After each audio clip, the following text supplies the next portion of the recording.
Olha, a partir de agora, com exclusividade aqui no Jornal da Fã. Exclusiva. Chegou ao conhecimento do Jornal da Fã um boletim de ocorrência prestado por uma suposta vítima de estupro. Exclusiva. O boletim de ocorrência foi registrado no dia 2 de fevereiro deste ano.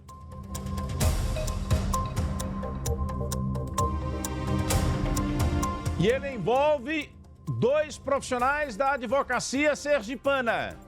Exclusiva. Uma advogada e um advogado. Segundo informações que chegaram à nossa redação, ambos membros da OAB Sergipe. Exclusiva. A suposta vítima compareceu no dia 2 à delegacia do Departamento de Atendimento a Grupos Vulneráveis aqui na capital e fez o seguinte relato: que no dia 27 de janeiro, após o desfile do bloco do cantor Netinho, acompanhada do suposto autor, ela pediu a companhia dele até um ponto onde ela pudesse pegar um carro por aplicativo. No relato, ela informa que eles chegaram às proximidades da sede da OAB, onde o suposto autor teria deixado seu veículo e de onde prontamente se colocou à disposição para levar a suposta vítima até o bairro Suíça. A vítima relata que aceitou a carona. No caminho, teria ouvido do suposto autor palavras desagradáveis.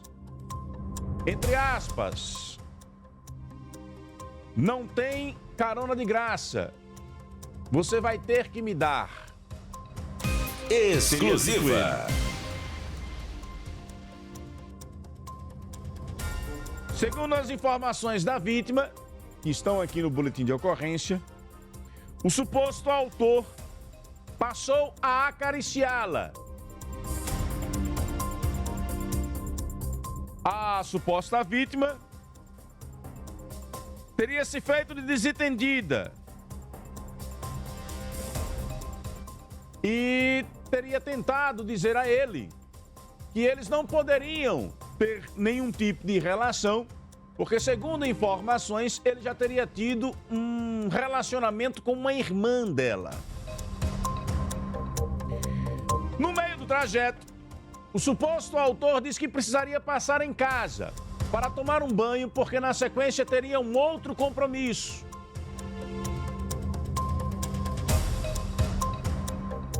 Por serem profissionais da mesma área e se conhecerem já há algum tempo, a vítima disse que não viu problema algum, o acompanhou até o apartamento dele.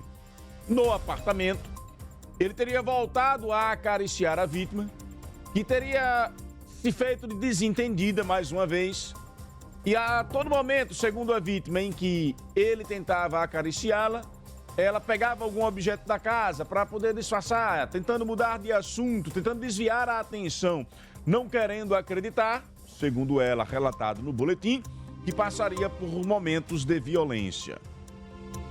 Segundo os relatos da vítima, logo na sequência, o suposto autor deu-lhe um tapa na cara, começou a agir de forma violenta e levou-a para o quarto. E lá teria praticado o ato de estupro. Exclusiva.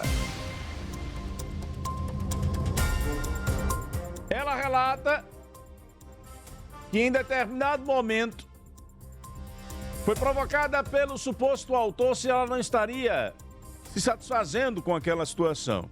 Ela diz que pede a ele para que ele finalize logo aquele processo, porque ela gostaria de sair dali. Ao terminar o suposto ato de violência, A vítima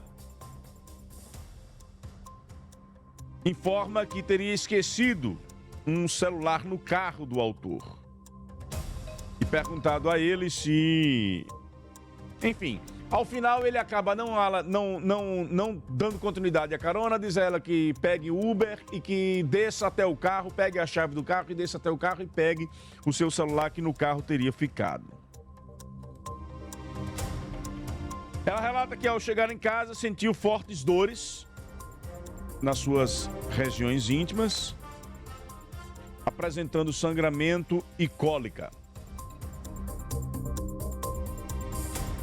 E que no dia 1º de fevereiro foi a uma consulta com um ginecologista, onde ficou constatado que ela teria tido o seu períneo dilacerado durante o suposto estupro.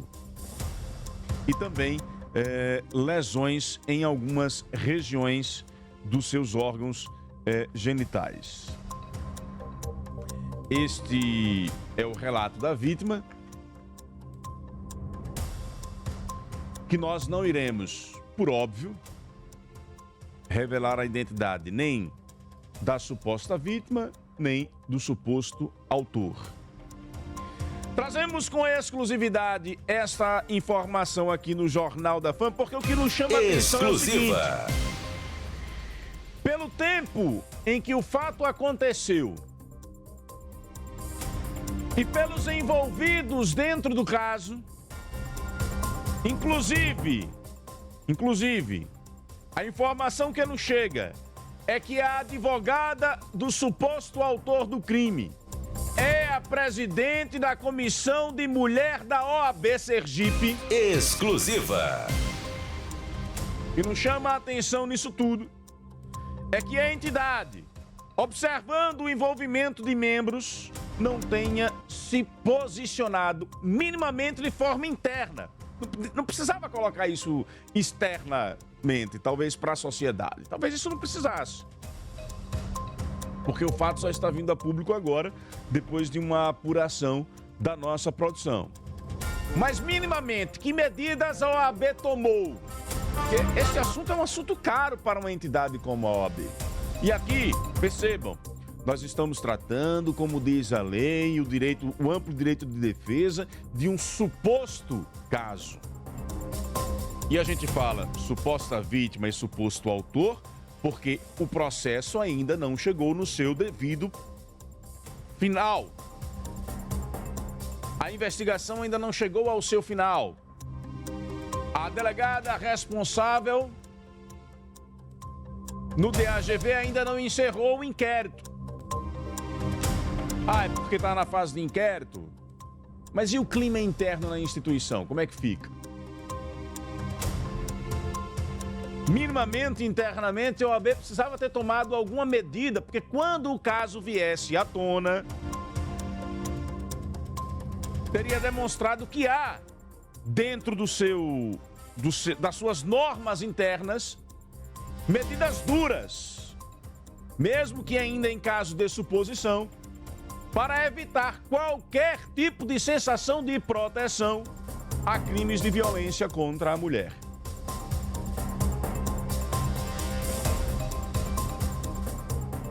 Não estamos aqui escrachando o suposto autor, nem muito menos expondo a suposta vítima. Estamos falando, infelizmente, de casos que são cada vez mais comuns, mesmo com toda a luta contra a violência contra a mulher. Esses casos reiteradamente se repetem e uma importante instituição como a OAB não pode passar para a sociedade um posicionamento como se tivesse passado panos quentes. Não estou pedindo revelação do nome, não é isso, até porque eu acho que não devem ser revelados mesmo. Ela precisa ter sua identidade preservada para poder se manter no mercado de trabalho, porque para ela a situação é muito mais complicada, a dúvida para ela é aonde vai parar. Os questionamentos passarão na cabeça de todos, colocando ela em xeque. Não é disso que eu estou falando. Estou falando de um caso sensível, que mexe com a governança da OAB, que mexe com posturas internas. Recentemente, em uma determinada empresa, eu acompanhei um caso de uma denúncia sobre este assunto. E neste caso, a empresa tomou por medida um afastamento prévio do trabalhador, para que o caso pudesse ser apurado. Recentemente nós tivemos a divulgação de uma lei, que agora não me recordo o nome. Vou até entrevistar daqui a pouco a professora Sônia Meira, ela pode talvez me ajudar nisso, como uma militante da causa. Há uma lei federal que obriga as empresas a isso, empresas e instituições, a criarem um clima de governança para evitar que a violência contra a mulher se repita nos ambientes de trabalho. Então aqui não há nenhum pré-julgamento, nem posicionamento de lado A ou de lado B. Nem de tomar posição por lado A ou por lado B. Para mim, todos os dois permanecerão, como sempre trato esses casos, como supostos. Uma suposta vítima, um suposto autor. Mas estamos falando de uma instituição que tem uma história para preservar. E é dela que nós queremos posicionamento. Que medidas internas foram tomadas após o conhecimento dos fatos? Quero estar errado, mas até onde tomamos conhecimento, me parece que nenhuma medida foi tomada. Se elas foram, o presidente da OAB Sergipe, o advogado Daniel, me fale o sobrenome dele, Rezende, é isso? Não. Recupera aí para mim o sobrenome do Daniel. Está com espaço aberto para poder se posicionar e informar todas as... Daniel Costa. Para se posicionar sobre o assunto. Principalmente por alguns contextos que precisam ser esquecidos neste caso. E aí eu não vou revelar que contexto é esse para não criar qualquer tipo de narrativa, porque revelar isso publicamente, obviamente, já levaria a uma consequente identificação do suposto autor e, claro, daria margem para narrativas. Então, vou preservar esta outra informação que tenho para preservar as identidades. Aqui não é protecionismo, é apenas o devido cuidado com os fatos. Com a palavra, o presidente da OAB, Daniel Costa, para explicar as medidas que foram tomadas neste caso que está em investigação. Jornalismo implacável, fazendo história e escola no rádio sergipano. Jornal da Pan.